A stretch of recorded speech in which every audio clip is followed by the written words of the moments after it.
Assalamualaikum warahmatullahi wabarakatuh. Selamat pagi semuanya. Mudah-mudahan kita selalu diberikan kesehatan sehingga kegiatan belajar mengajar ini, kegiatan belajar kalian di rumah secara daring ini bisa berjalan dengan baik. Baik, sebelum kita memulai materi pagi hari ini, baik kita sebelumnya kita berdoa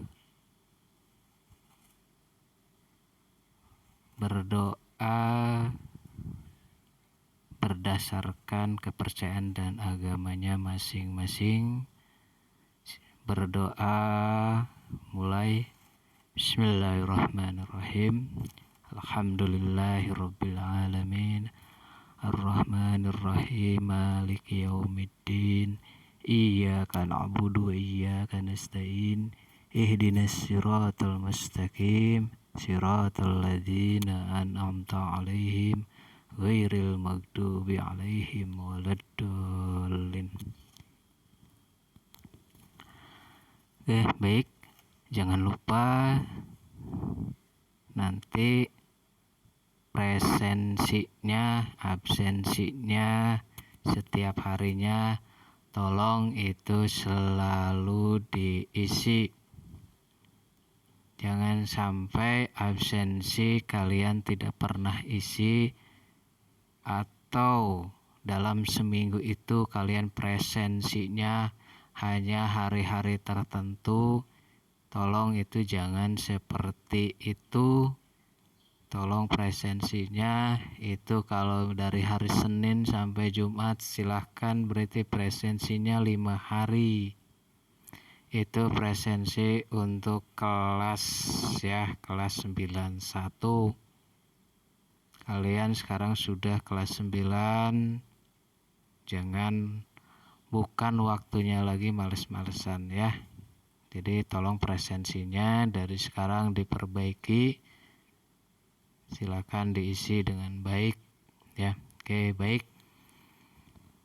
Hari ini kita akan sama-sama mempelajari tentang sistem reproduksi pada tumbuhan dan hewan.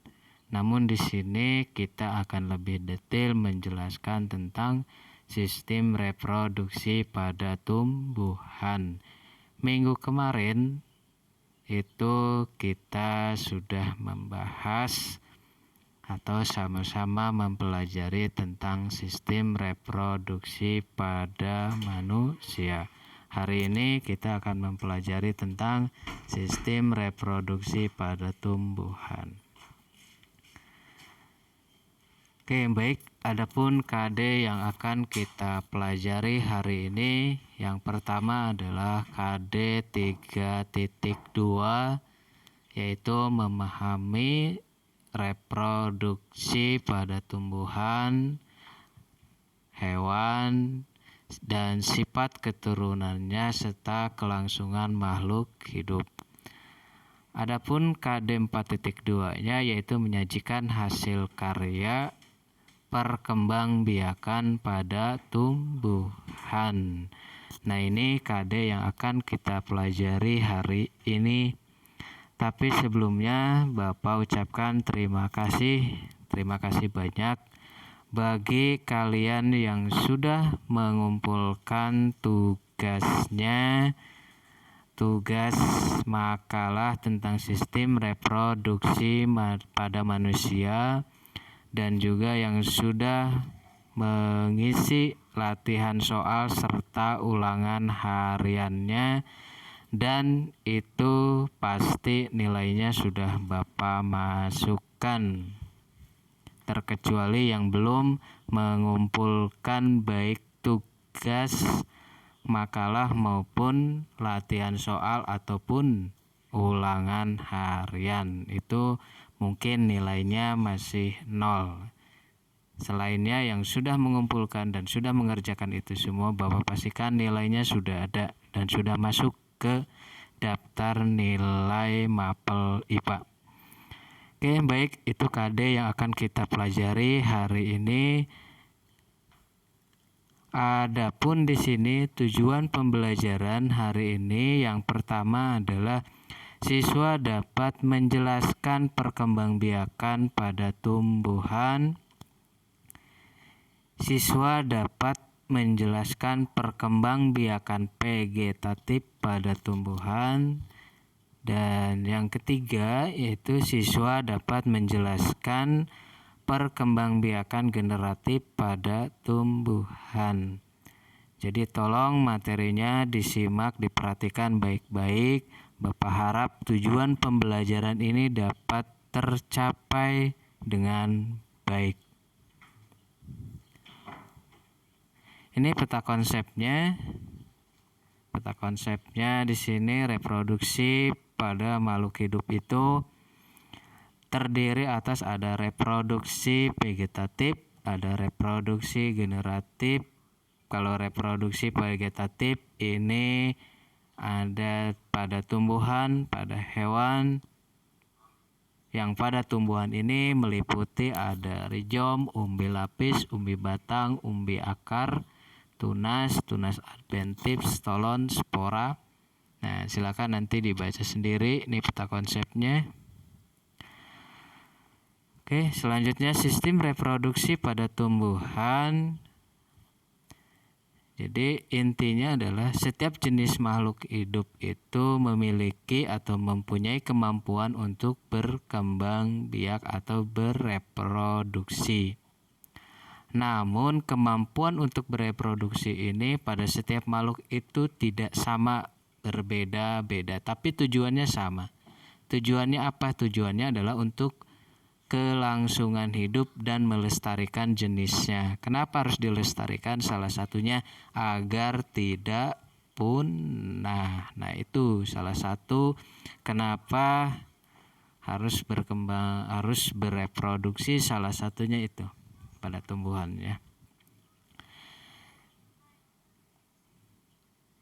Yang berikutnya di sini sistem reproduksi pada tumbuhan ini dibagi menjadi dua. Ada tumbuhan yang dapat melakukan reproduksi secara vegetatif atau disebut dengan aseksual, atau dan secara generatif atau seksual. Di sini lihat yang reproduksi secara vegetatif itu ada kata-kata A, berarti A itu menunjukkan kata tidak. Artinya bahwa reproduksi vegetatif ini tidak didahului yang namanya peleburan sel kelamin jantan dan betina. Jadi reproduksi vegetatif ini dia tanpa adanya peleburan dulu. Kalau generatif justru kebalikannya. Kalau generatif, reproduksi generatif itu jadi pada reproduksinya ini didahului oleh yang namanya peleburan sel kelamin baik jantan dan betina. Nah, itu ya. Jadi ingat kata-katanya di situ ada aseksual, berarti A itu tidak didahului oleh peleburan sel kelamin jantan dan betina. Reproduksi vegetatif pada tumbuhan di sini ya tadi seperti yang di peta konsep. Nah, di sini ada rizom, contohnya pada jahe, kunyit, kencur, temulawak. Ada umbi lapis, contohnya pada bawang merah, bawang putih, bakung. Umbi batang, contohnya pada kentang, umbi jalar. Ada umbi akar, singkong, bengkuang, dahlia. Ada secara tunas, itu contohnya pada pisang, tebu.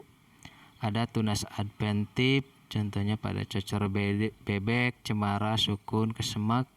Stolon atau geragi, contohnya pada arbei, stroberi, pegagan, dan rumput teki. Ada pembentukan spora, contohnya pada lumut dan paku. Nah, di sini Pada stolon ini kebetulan di sekolah kita ini kan ada tanaman stroberi.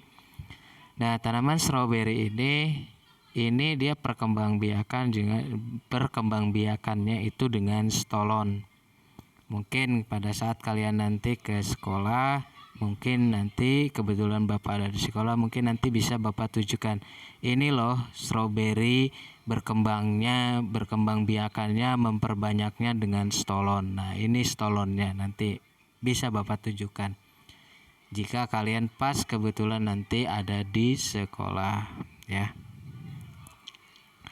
Oke, ini contohnya yang tadi sama, ada rhizom pada jahe, umbi lapis pada bawang merah, umbi batang pada kentang, ada cocor bebek ini dengan tunas adventifnya yang ada pada daun-daunnya, ada stolon pada stroberi yaitu nanti memperbanyaknya yaitu stolonnya, ada spora ini pada tumbuhan lumut. Reproduksi generatif pada tumbuhan berbiji, ini reproduksi generatif pada tumbuhan tingkat tinggi. Contohnya di sini yang terjadi pada tumbuhan berbiji tertutup atau Angiospermae. Nah, di sininya biasanya reproduksi generatif pada tumbuhan tingkat tinggi ini biasanya dia memiliki bunga yang lengkap. Maksudnya bunga yang lengkap di sini itu memiliki ada yang namanya pada bunga itu sendiri ada yang namanya kepala putiknya dan juga ada yang namanya benang sarinya. Kepala putik ini merupakan alat kelamin betinanya yang terdapat pada daun, pada bunga, dan benang sarinya ini adalah sebagai alat kelamin jantannya.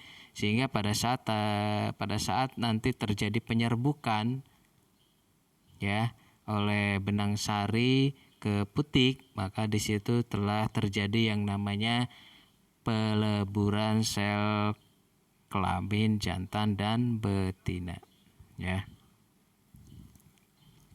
Ini penyerbukan yang terjadi pada tumbuhan. Yang pertama ada autogami atau nama lainnya penyerbukan sendiri. Jadi penyerbukan autogami, penyerbukan sendiri ini jika serbuk sari jatuh ke kepala putik ini berasal dari bunga itu sendiri. Jadi serbuk sari yang jatuh ke kepala putik ini dia berasal dari bunga itu sendiri. Biasanya terjadi pada saat bunga belum mekar atau dalam kondisi tertutup. Ada geotogame yaitu penyerbukan tetangga. Ini berbeda dengan penyerbukan sendiri. Penyerbukan tetangga ini penyerbukan yang terjadi jika serbuk sari ini jatuh ke kepala putik tapi berasal dari bunga lain, bukan bunga sendiri. Jadi bunganya itu berasal dari bunga yang lain. Itu dinamakan dengan penyerbukan tetangga. Ada allogamy yaitu penyerbukan silang, yaitu penyerbukan yang terjadi jika serbuk sari ini jatuh ke kepala putik dari bunga lain tapi pohonnya berbeda. Kalau misalnya penyerbukan tetangga itu bunganya berasal dari bunga lain tapi masih satu pohon ya. Tapi kalau misalnya penyerbukan silang ini berasal dari bunga lain dan pohonnya pun berbeda. Nah, ini penyerbukan silang. Kalau penyerbukan bastar di sini adalah penyerbukan yang terjadi jika serbuk sari yang jatuh ke kepala putik itu berbeda pohon, tidak sejenis tapi masih satu famili. Ya. Tapi masih satu famili, masih satu keluarga. Tuh ya. Ini contohnya yang tadi ada penyerbukan sendiri, ada penyerbukan tetangga. Penyerbukan tetangga itu beda bunga dari bunga yang lain tapi masih satu pohon. Penyerbukan silang itu beda bunga lain dan pohonnya pohon yang lain. Nah, itu penyerbukan silang. Ada penyerbukan bastar di sini tapi masih satu famili, bunganya beda tapi masih satu famili. Nah, itu. Ini juga sama contohnya. Ya, ini penyerbukan pada tumbuhan berbiji. Ada penyerbukan sendiri. Jadi nanti penyerbukan yang terjadi oleh serbuk sari ke butik. Ya, ada tetangga, silang dan bastar. Perkembangan biji. Setelah terjadi pembuahan, maka bakal biji ini akan berkembang menjadi biji dan akan menjadi bakal buah dan berkembang lagi berkembang menjadi buah. Jadi kalau dilihat dari struktur biji, jadi embrio ini nanti akan dikelilingi yang namanya kotiledon dan endosperma yang merupakan persediaan makanan. Jadi di luar embrio itu nanti ada yang namanya kotiledon. Nah, kotiledon di situ ada bagiannya. Jadi paling luarnya yang mengelilingi embrio itu ada yang namanya kotiledon dan endosperma. Embrio dan persediaan makanannya terbungkus oleh namanya selaput biji. Ada selaputnya nanti yang membungkus embrio dan persediaan makanan. Jadi persediaan makanan, embrio, kotiledon dan endosperma ini dibungkus oleh yang namanya selaput biji. Selaput namanya juga selaput, itu pembungkus bagian yang ada di dalamnya. Nah, ini ada yang A itu struktur biji dari tumbuhan dikotil, dan yang sampingnya yang B itu adalah struktur biji dari tumbuhan monokotil. Nah, itu yang berikutnya adalah perkecambahan biji. Perkecambahan biji itu tergantung pada proses imbisisi. Proses imbisisi itu apa? Proses imbisisi itu sendiri adalah proses penyerapan air oleh biji sehingga biji itu nanti akan mengembang. Jadi ternyata untuk menjadi tumbuhan yang seutuhnya ternyata itu memiliki rangkaian proses yang sangat panjang. Ya, salah satunya mulai dari yang namanya perkecambahan biji. Jadi pada saat terjadinya perkecambahan ini ternyata ada prosesnya. Itu namanya prosesnya adalah proses imbisisi. Apa itu proses imbisisi? Proses imbisisi adalah proses atau merupakan penyerapan air oleh biji, sehingga air itu akan diserap oleh biji, lama-kelamaan bijinya itu akan mengembang. Setelah mengembang nanti akan pecah kulit bijinya, dan nanti setelah pecah kulit bijinya akan memicu yang namanya perubahan metabolik pada embrio sehingga menyebabkan biji tersebut akan tumbuh. Nah, itulah prosesnya, ya. Jadi ada namanya proses imbisisi. Oke, berikutnya faktor-faktor yang mempengaruhi pertumbuhan dan perkembangan. Yang pertama adalah faktor internal. Di sini ada gen, ada hormon. Jadi faktor internal namanya in itu berarti dalam. Jadi faktor dari dalam itu ada dua. Yang pertama ada gen, yang kedua dan hormon. Ada faktor eksternal, yang pertama ada air dan mineral, ada suhu, kelembaban dan cahaya. Itu faktor-faktor yang mempengaruhi pertumbuhan dan perkembangan pada tumbuhan ya. Jadi ada 2 faktor. Itu saja ya materi hari ini. Ini ada LKPD sistem reproduksi pada tumbuhan. Oke, perhatikan baik-baik. LKPD 1 KD.24.2 di sini reproduksi pada tumbuhan. Ini ada nama kelas. Ini nanti untuk slide yang ini, LKPD yang ini kalian boleh di print nanti ke fotokopian, di print dulu boleh ya. Oke, di sini perhatikan jenis tumbuhan. Di sini pertama ini ada kentang ya. Yang kedua ada strawberry, ada singkong. Yang keempat di sini ada tanaman, ini hampir sama sih dengan yang nomor 2 ya. Ini dengan apa nanti perkembangbiakannya, ada pisang, keenam ada bawang merah, ada jahe, ada apa ini ya, bambu. Nah, ada cocor bebek, ada paku-pakuan, ada wortel, ada bakung. Itu ya. Ini ada 12 jenis tumbuhan. Yang selanjutnya ini nanti nomor 1 tadi itu kan ada yang namanya tanaman kentang. Misalkan di sini nama tumbuhan kentang. Nah, kentang ini dia berkembang dengan apa? Termasuk vegetatif apa generatif. Nah, ya itu ya. Nanti ini tabelnya silakan diisi.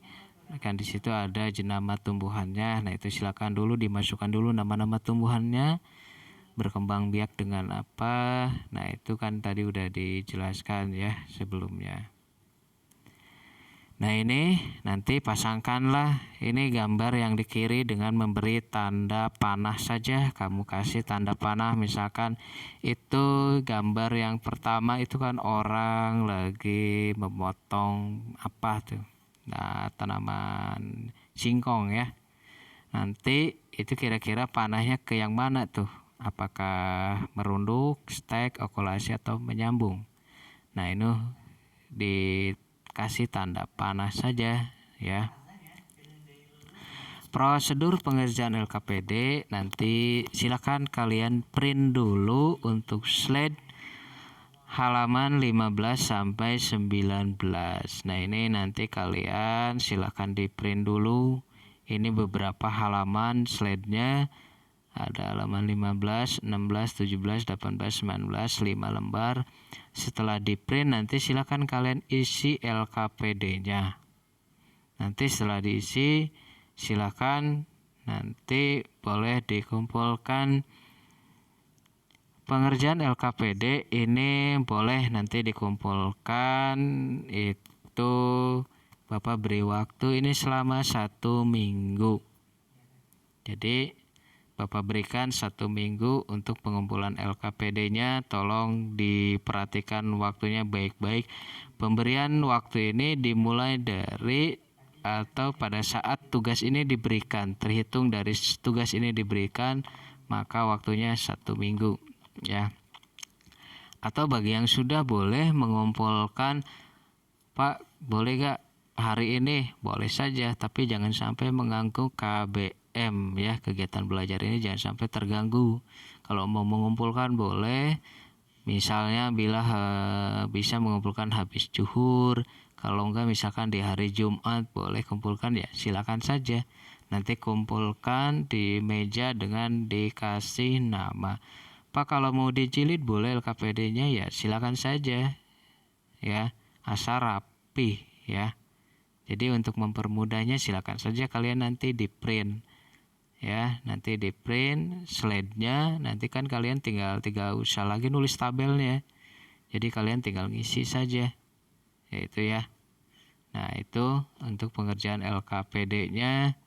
Ini LKPD 3.2 tentang sistem reproduksi pada tumbuhan.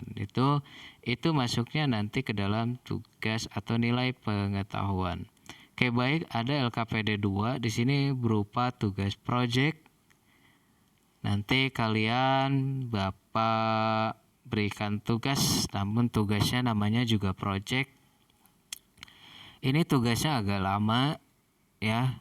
Ini adalah tugasnya adalah tentang penerapan dari tadi yang materi yang kita pelajari. Di sini kita ambil materinya yaitu tentang mencangkok.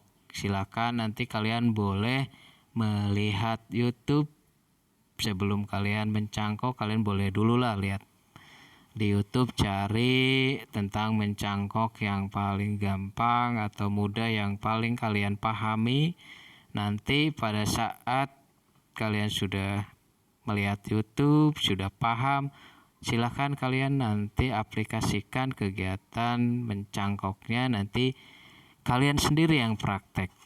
Nanti jangan lupa pada saat kalian mencangkok itu jangan lupa kalian buat videonya ya. Nanti videonya nanti bisa langsung dikirim japri ke Bapak juga bisa, maka langsung nanti dinilai. Yang berikutnya, setelah beberapa bulan, sebenarnya normalnya 2 minggu saja sebenarnya itu akan tumbuh akar ya. Ya minimal 1 bulan lah bisa tumbuh akar. Nanti jika sudah tumbuh akar banyak, baru nanti kalian pindahkan dulu ke polybag ya. Pindahkan dulu ke polybag yang sudah diisi tanah, campuran pupuk nanti.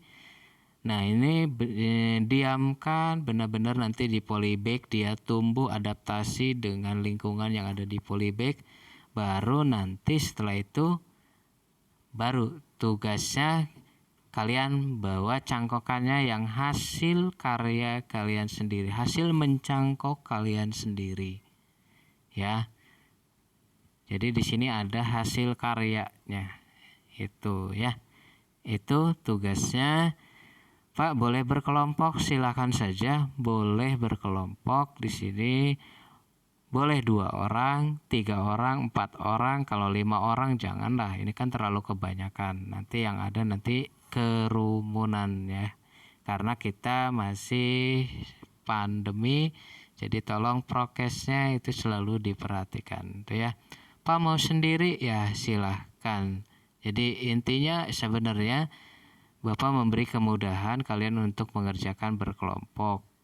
Kalau mau sendiri ya silahkan. Yang nggak boleh itu kalau 10 orang itu yang nggak boleh ya. Nanti yang 1 orangnya kerja, yang 1 orangnya praktek, 9-nya nggak kerja, cuma numpang nama ya. Itu jangan sampai seperti itu. Jadi tolong tugas proyek ini tolong diikuti dengan baik. Kalian boleh melihat YouTube, silakan bebas ya. Ikutin cara-caranya ya.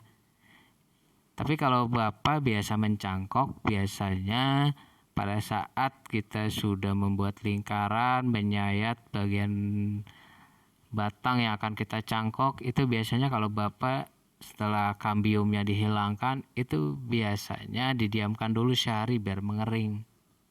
Baru nanti diolesi bawang yang sudah dikulitinnya, baru kita tutup nanti. Seperti itu kalau Bapak biasanya seperti itu.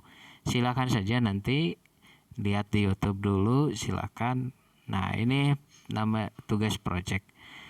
Syukur-syukur dalam sebulan itu udah tumbuh akar. Kalau sudah tumbuh akar, nah silakan dipindahkan ke polybag. Di polybag pun itu biasanya didiamkan dulu 1 bulan, 2 bulan, 3 sampai 3 bulan itu benar-benar dia tumbuh. Nah baru itu tugasnya yang dibawa, kumpulkan ke Bapak. Pak boleh mencangkoknya tanaman misalkan apa ya, silakan saja. Bapak tidak menentukan, tapi ya sekiranya di halaman rumah kalian ada tanaman apa ya silakan kalian cangkok ya. Misalnya ada halaman rumahnya ada rambutan, kebetulan rambutannya bagus, nah silakan saja dicangkok ya. Dan hasilnya nanti dibawa. Ingat Jangan sampai mencangkok, kalian cangkok, pas besoknya minggu depannya dikumpulkan. Bukan seperti itu. Bapak nggak akan terima yang seperti itu karena Bapak tahu ya. Jadi jangan sampai karena kalian ini nggak praktek mencangkok, taunya waktunya sudah mepet, ternyata batang tanaman kalian bungkus dengan plastik, tidak melakukan tahapannya, kalian kumpulkan. Nah, itu Bapak nggak akan terima yang seperti itu. Minimal sebelumnya ada video yang kamu berikan. Itu dasarnya. Jadi pada saat kalian memberikan video, wah ini benar praktek. Buktinya mana? Ya nanti. Buktinya kan ada videonya dan didukung dengan hasilnya nanti yang akan dikumpulkan. Itu ya tugasnya. Ya, selamat mengerjakan. Baik.